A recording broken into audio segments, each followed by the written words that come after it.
하나님께서 주신 말씀의 제목은 그리스도인으로 살아갈 때라는 제목을 가지고 하나님 말씀을 증거하겠습니다. 우리가 그리스도인으로 살아간다는 그 이유 하나만으로 어떤 사람은 굉장히 활기차게 살아가는 사람이 있고, 또 눈빛이 다르고 삶이 다르고, 그러나 또 어떤 경우에는 그리스도인으로 살기 때문에 핍박을 받는 경우도 있고, 또 고난의 길을 가는 수도 있어요. 우리나라 안에서는 거의 없죠. 그러나 기독교 이 그리스도인으로 살아가는 것을 환영하지 않는 문화, 우리나라도 과거에는 많이 그랬었죠. 그런 모습들이 있어요. 그래서 굉장히 많은 도전과 회방, 또는 너무 풍요로워서 역사의 한 페이지를 보면 교회가 무너지고 또 믿음을 버리고 그 성령의 불길이 다른 곳으로 옮겨가는 그 현실 속에 너무 풍요와 축복이 항상 있었어요. 너무 풍요와 축복이 넘치다 보니까 하나님을 멀리하고 또 세상을 가까이 하는 그런 그 역사의 한 페이지를 우리 들여다볼 수 있습니다. 그렇기 때문에 우리가 그리스도인으로 살아갈 때에 우리가 분명히 해야 할 것이 있습니다. 또 분명히 드러나야 할 것이 있어요. 바로 그것은 하나님께서 주신 믿음입니다. 왜냐하면 이 세상에는 비가 내리고 창수가 나고 바람이 불어와요. 그래서 그리스도인으로서 살아가는 믿음의 집에 부딪혀서 무너지는 심각한 역사가 있을 수 있어요. 그래서 부딪혀도 무너지지 아니하도록 반석 위에 주처를 놓아야 하기 때문입니다.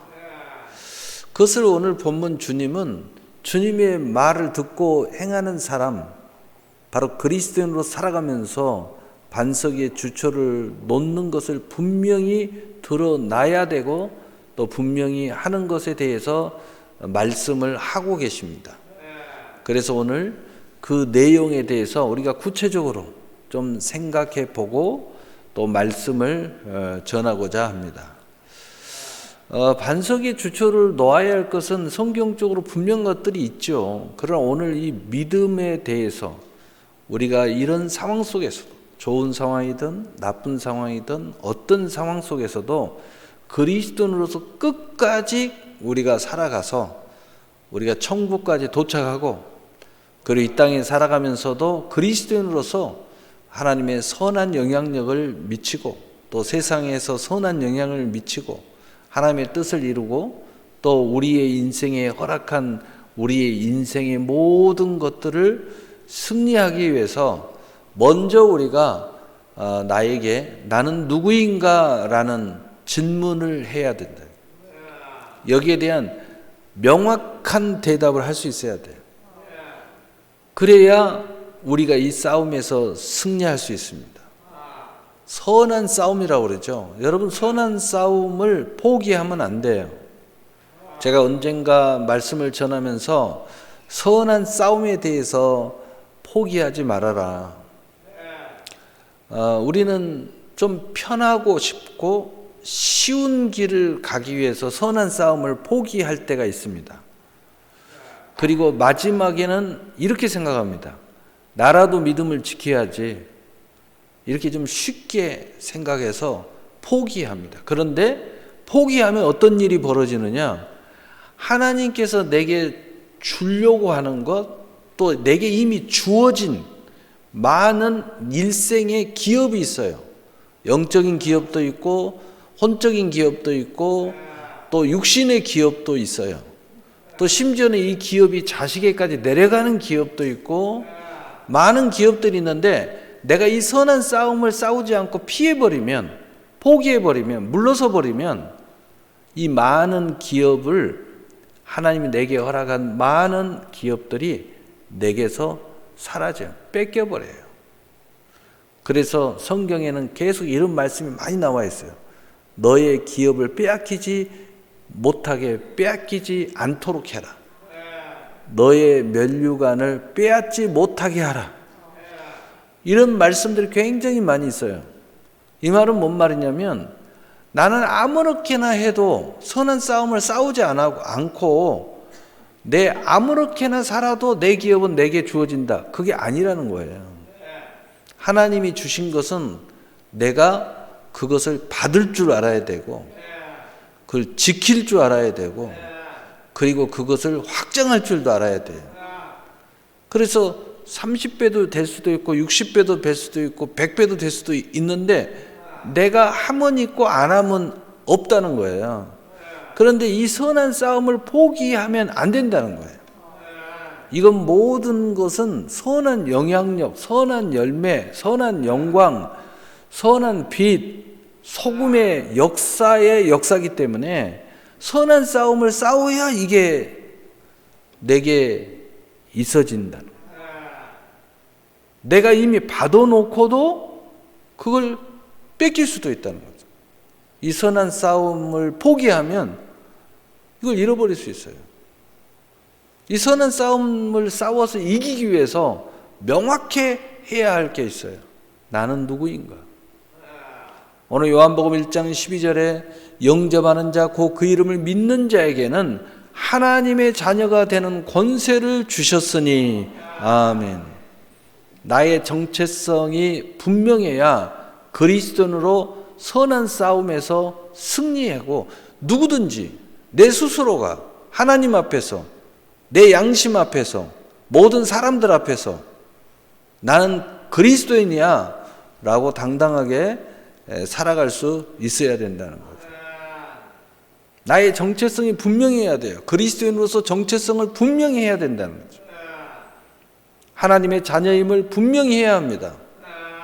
이렇게 할 때 우리에게 새로운 사람, 자녀의 권세자로 살아갈 수 있는 삶이 우리에게 펼쳐지게 된다는 거죠.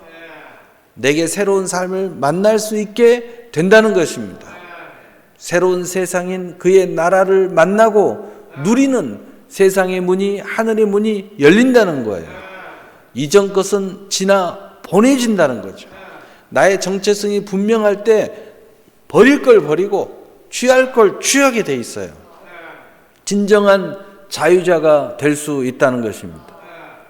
나는 하나님의 자녀입니다 란 고백, 바로 이 불신앙의 사람, 삶, 세상에서 나와 하나님의 나라를 소유하는 진정한 그리스도인으로 살아갈 수 있게 되는 것입니다.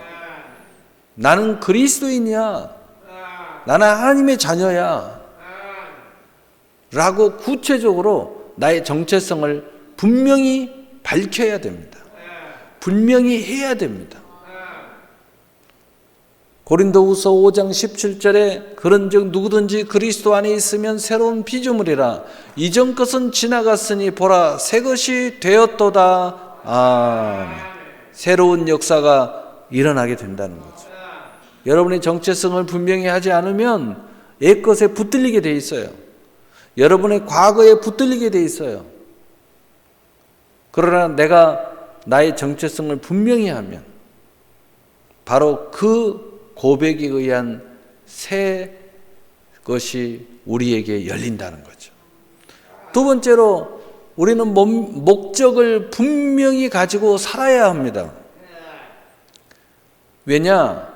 목적을 분명히 할 때와 하지 않을 때의 삶은 완전히 달라지는 거예요.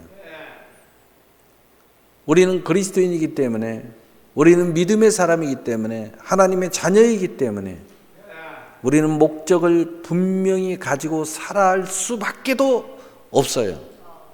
그래서 히브리서 11장 1절 2절에 믿음은 바라는 것들의 실상이요 보지 못하는 것들의 증거니 선진들이 이로써 증거를 얻었느니라. 아멘. 하나님의 자녀로서 분명한 목적을 가지고 살아야 됩니다. 나의 정체성을 분명히 하면 목적도 분명해지는 거예요. 나는 하나님의 자녀야. 나는 그리스도인이야.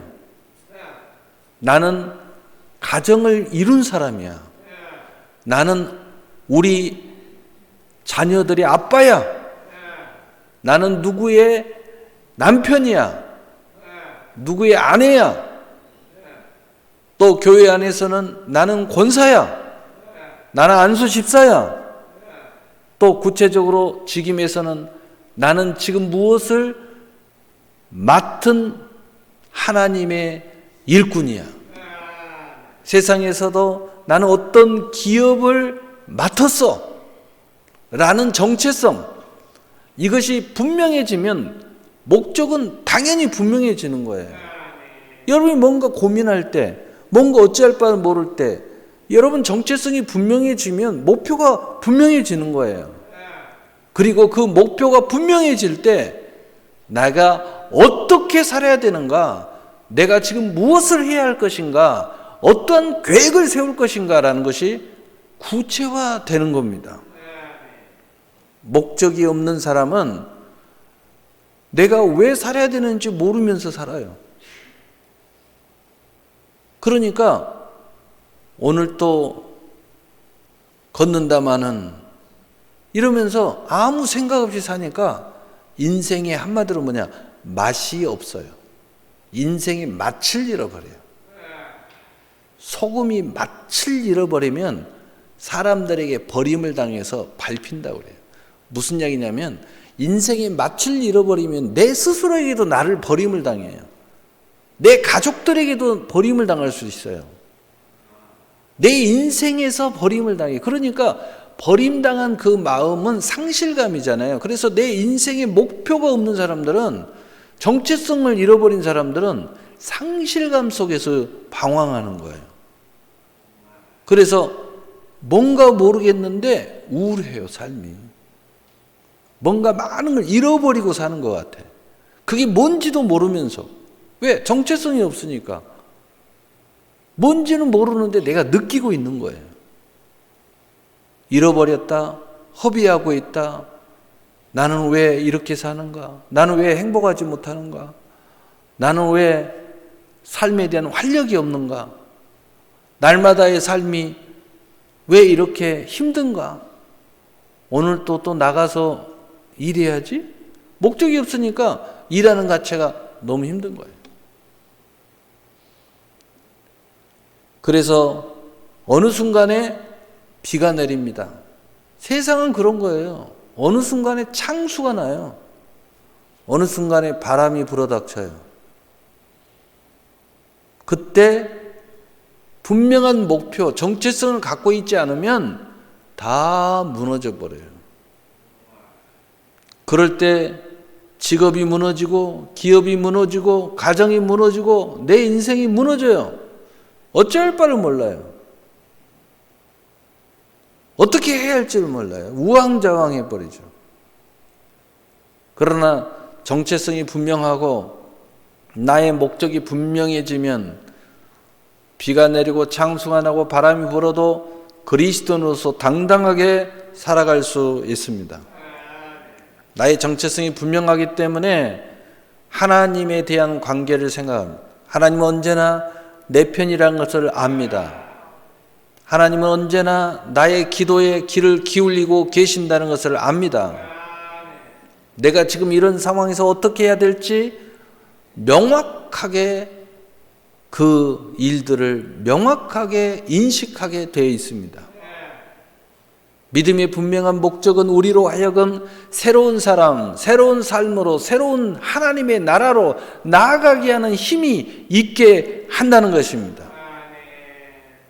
예를 들어 서울에 가야 하는 목적이 있고, 이 목적 안에서 너무 큰 선물이 있는데 나는 이것을 절대 가야만 한다면 차와 기차와 모든 교통수단을 좋아하지 않지만 이 모든 것을 충분히 감당하고 서울에 도착하여 그 선물을 차지하게 될 것입니다.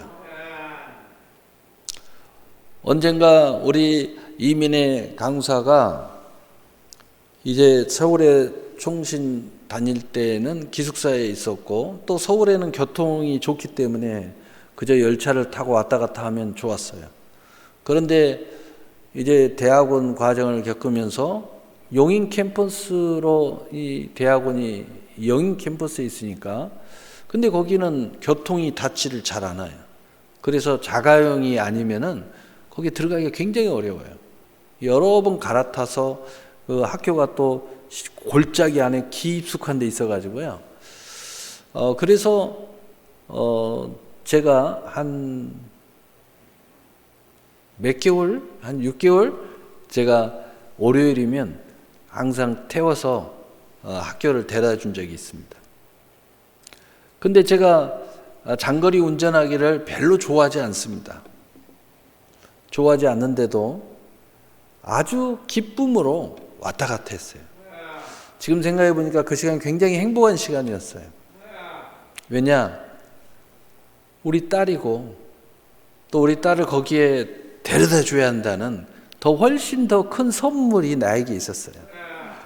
그래서 운전하고 왔다 갔다 하는 것이 나에게는 매주마다 또 다른 기쁨이었습니다. 그렇게 싫은 게 기쁨이 되더라고. 그리고 기다려줘. 오늘 주일이 딱 예배 끝나면 내일 월요일이지. 또 내가 타고 가다가 휴게실에 가서 오늘은 뭘 먹을까? 이런 생각도 하고요. 굉장히 기쁜 시간으로 바뀌었어요. 제가 운전하고 어디 가려면요, 제대로 운전 안 하려고 그러잖아요. 열차 타고 가고 이렇게 하려고 하고. 그런데 완전히 바뀌더라고요. 여러분, 이렇게 믿음의 분명한 목적은 그리스도인으로 살아가게 하는 충분한 은혜가 있습니다.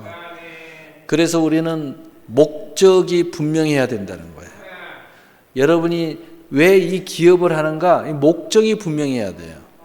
큰 목적이든 작은 목적이든 분명해야 돼요. 여러분 자식 하나를 학원을 보내더라도 목적이 분명해야 됩니다. 그래야 거기에 은혜의 선물이 기다리고 있어요. 그래서 빌립보 3장 13절 14절에 형제들아 나는 아직 내가 잡은 줄로 여기지 아니하고 오직 한 일 즉 뒤에 있는 것은 잃어버리고 앞에 있는 것을 잡으려고 표대를 향하여 목표를 향하여 그리스도 예수 안에서 하나님이 위에서 부르신 부름의 상을 위하여 쫓아가노라. 얼마나 멋진 고백입니까? 이 목표가 거대한 목표가 바울 사도에 있었기 때문에 그 모든 과정을 기쁨으로 했다는 거예요. 세 번째로 나의 인생으로 살아야 된다는 것입니다. 여러분 한 사람 한 사람은 하나님께서 이 땅에 보내실 때 나의 인생이 있다는 거예요. 나만의 인생이 있다는 거예요. 꼭 이 인생을 살아야 아름다워져요. 이걸 오해하면은 나의 인생을 살면 분열할 것 같고 독단적일 것 같고 이기적일 것 같은데 그건 세상 이야기예요. 여러분 하나님이 주신 인생을 살면 결코 그렇지 않습니다. 그것이 극대화가 돼요. 여러분 남자와 여자가 만나는데 왜 만나야 했습니까? 남자와 여자는 전혀 달라요. 이 창세기에 보면 아담을 잠재워서 그 옆구리에서 갈비뼈 하나를 빼가지고 하나님께서 하와를 만드셨어요. 그러니까 서로 따로 있으면요 전혀 구조가 달라요. 너무 다른 사람이야. 남자와 여자야. 그런데 하나님이 하와를 아담에게 이끌어 오셨어요. 그 이끌어 오시니 아담이 하와를 딱 보는 순간 이는 내 뼈 중에 뼈요 내 살 중에 살이로다. 무슨 이야기예요? 너무 다른데 자기의 가지고 있는 너무 다른 것이 하나가 되니까 너무 똑같은 것처럼 한 몸이 된다는 거예요. 이게 하나님의 섭리예요. 이 하나님이 주어진 나의 인생을 찾으면 우리 모두는 다 하나가 될 수 있다는 거예요. 그리고 반드시 우리는 필요한 존재가 된다는 거죠. 그래서 돕는 배필인 거예요. 똑같지 않아요. 그걸 인정해 줘야 돼요. 너는 나처럼 똑같아져. 이건 독재자예요. 독재자들. 이 독재자들이 주로 그런 짓을 해요. 독재자. 이단 사이비 교주 뭐 이런 자들은요 다 똑같아지라고 이야기합니다. 여러분 똑같아질 때 거기에 고통이 있는 거예요. 고통. 거기에 자유가 없어지는 거죠. 거기에 몸이 건조해지는, 내 삶을 잃어버리는 거예요. 그래서 그런 삶을 사는 사람들은 인생의 맛을 잃어버리고 살고 있는 거예요. 여러분 인생의 맛은 내 인생이 하나님이 주어진 인생, 나만의 인생의 독특한 신묘막측한 인생을 찾아서 살아야 되는 거예요. 나의 인생을 살아요. 내 인생이 있어요. 내 성격도 있고 내 생각도 있고 내 스타일도 있고 내 성향도 있는 거예요. 하나님이 주어진 게 있다는 거예요. 그래서 고린도전서 12장 4절 7절에 은사는 여러 가지나 성령은 같고, 여러분 은사가 다 다르다는 거예요. 그런데 우리는 그 은사대로 살 때 성령 안에서 하나가 될 수 있다는 거예요. 직임은 여러 가지나 주는 같으며, 우리는 정말 직임이 다 여러 가지예요. 직업도 다 여러 가지예요. 교회 안에서 다 똑같은 일을 할 수가 없어요. 다양한 모습 속에서. 근데 주님은 하나예요. 주님 몸으로서 우리가 하나로 이렇게 모이는 거예요. 합력해서 교회를 이루는 겁니다. 그래서 교회 각자의 맡은 일들을 우리가 잘 감당해 주면 하나가 될 수 있는 거예요. 또 사역은 여러 가지나 모든 것은 모든 사람 가운데서 이루시는 하나님은 같으니, 우리 사역이 다 다양해요. 여러분 똑같지 않아요.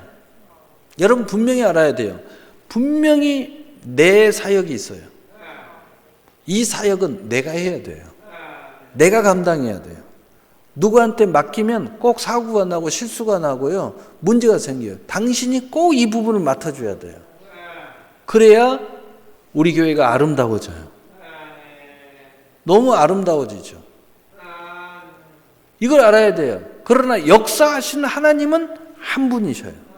그래서 모든 것을 합력해서 역사하셔서 이끌어가는 거예요. 오늘 예배가 우리가 한 예배로 드리는 것 같지만 우리 각자의 이런 은사, 모든 사역, 그 다음에 모든 직임이 합하여져서 오늘 한 성령으로, 한 주님의 몸으로, 한 역사하시는 하나님의 역사로 신령과 진정으로 예배를 드리고 있는 거예요. 이것이 이루어질 때 각 사람에게 성령을 나타내심은 유익하게 하려 하심이라. 우리에게 복이 된다는 것입니다. 다시 이걸 정리하면 은사는 여러 가지로 나의 인생의 은사로 살아야 한 성령의 그리스도인으로 합력하여 살아갈 수 있다는 것입니다. 지금은 여러 가지로 나의 인생의 직임으로 살아야 한 주님의 지체인 그리스도인으로 선을 이루며 살아갈 수 있다는 거예요. 역사는 여러 가지로 나의 인생의 역사로 살아야 한 하나님의 역사로 영광을 드러내는 그리스도인으로 살 수 있다는 것입니다. 이렇게 아름다운 모습, 나의 인생대로 살지만 이렇게 아름다운 하나님의 영광을 드러낼 때 나의 인생과 우리 모두의 인생의 그리스도인으로 성령으로 모든 일이 유익한 선물을 나타내 주시는 은혜자로 살아갈 수 있게 되는 것입니다. 나의 인생은 언제나 어디에서나 무엇을 하든지 항상 나의 사명이 있고, 항상 나의 필요한 사람이 있고, 항상 나를 쓰시는 하나님이 계십니다. 항상 나만의 예배 자리와 섬김과 찬송이 교회에 있게 되는 것입니다. 항상 나를 사랑하는 나의 가정이 있게 되는 것입니다. 그러므로 여러분 나의 인생을 찾아서 나의 인생을 사셔야 돼요. 똑같이 요구도 하지 마세요. 똑같이 요구하면 거기서부터 문제가 생기는 거예요. 여러분 가정 안에서도 특별히 기도로 앞서가야 할 분이 계시다면 꼭 기도하셔야 돼요. 야, 우리 가정이 다 함께 기도해야 돼. 함께 기도할 사람이면 좋죠. 더 할 나위가 없죠. 근데 꼭 그렇지 못한 사람이 있는데 억지로 하면 그건 독재자가 돼요. 나는 기도를 깊이 해야 할 하나님의 은사가 있어. 그렇지만 저분은 손과 발로 열심히 또 섬겨야 할 은사가 있을 수도 있어요. 여러분, 같이 하는 것처럼 큰 하나님의 선물이 없습니다. 부부가 같이 하나가 되고 또 온 가족이 하나가 되고, 그러나 거기에 독특성을 인정해 줘야 된다. 하나님의 오늘 말씀을 결론을 내리겠습니다. 사랑하는 성도 여러분, 우리 모두는 하나님의 사랑으로 믿음의 선물을 받아서 그리스도인으로 살아가는 특별한 은총을 받은 사람들입니다. 비가 내리고 장수가 나고 바람이 불어도 무너지지 아니하는 그리스도인으로 살아가기 위해서, 첫째로 나는 하나님의 자녀입니다 로부터 나의 정체성을 분명히 해야 합니다. 둘째로 그리스도인으로 분명한 목적을 가지고 살아가므로 목적을 향한 열정을 가지고 나아가는 멋진 일생이 되어야 합니다. 셋째로 나의 인생을 살아야 합니다. 나에게만 주어진 은사, 직임, 또 하나님의 역사로 살아갈 때 우리 모두는 그리스도인의 지체로 합력하여 선을 이루며 영광에서 영원한 영광 속으로 나가게 될 것입니다. 이 아름답고 분명하고도 영원한 영생과 즐거운 동행의 삶이 바로 여러분 것이 되기를 소망하고, 또 우리 모두의 영광이 되기를 우리 주 예수 그리스도의 이름으로 축복합니다. 축복합니다. 아멘. 사랑의 하나님 아버지, 감사합니다. 오늘 하나님의 은혜 위에 은혜가 우리 안에 차고 넘쳐나게 하옵소서. 오늘 하나님의 질문에 그리스도인으로 멋지게 살아가게 하옵소서. 예수님의 이름으로 기도합니다. 아멘.